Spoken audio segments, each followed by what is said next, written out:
Hello నమస్తే welcome to ఈహా. నేను మీ షన్విత. నాకు నువ్వే కాదు, ఎప్పుడు ఎవడు పోటీ రాలేడు కూడా.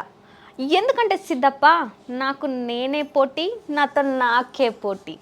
అవునండి, నిజంగానే పవన్ కళ్యాణ్ గారికి ఎవ్వరు కూడా అడ్డు రారు. సో ఆయనకు వేరే వాళ్ళతో కూడా పోటీనే ఉండదు. ఆయనకు పోటీ అసలు అన్న మాటే అసలు ఎత్తొద్దు ఇంకా.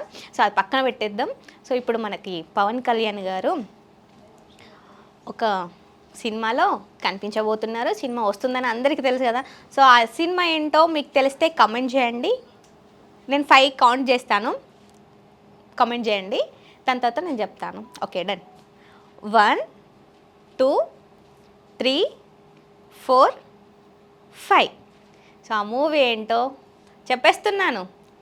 ఓకే, ఏందమ్మా నీ ల్యాగ్? ఆ మూవీ ఏంటో మాకు తెలుసు, నువ్వు చెప్పేదేదో చెప్పు అని అనుకుంటున్నారు కదా. తిట్టుకోకండి, చెప్తాను, ఆగండి. హరిహర వీరమల్లు.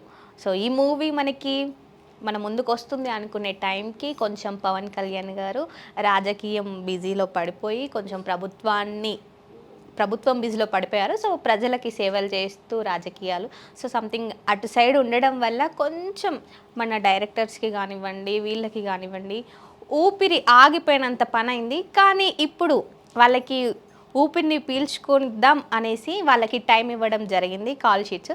సో ఒక 1 వీక్ షెడ్యూల్లో ఇటు రాజకీయం చూసుకుంటూ అటు రాజకీయం పనులు చూసుకుంటూ ఎప్పుడైతే ఫ్రీ ఉంటుందో అప్పుడు షూటింగ్స్కి వెళ్తూ, సో మిగిలిన మూవీ ఏదైతే ఉందో లాస్ట్ అని అన్నారు.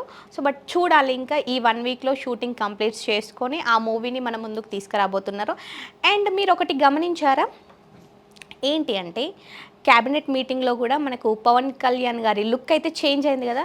సో అది కూడా మూవీ కోసమేనండి. గడ్డం తీసేసి కోర మీసాలతో కనిపిస్తున్నారు, బాగా కనిపిస్తున్నారని చెప్పొచ్చు. సో ఫ్యాన్స్ ఎవరైతే ఉన్నారో సో వాళ్ళందరి కోసం ఒక మంచి మూవీని అయితే తీసుకురాబోతున్నారు.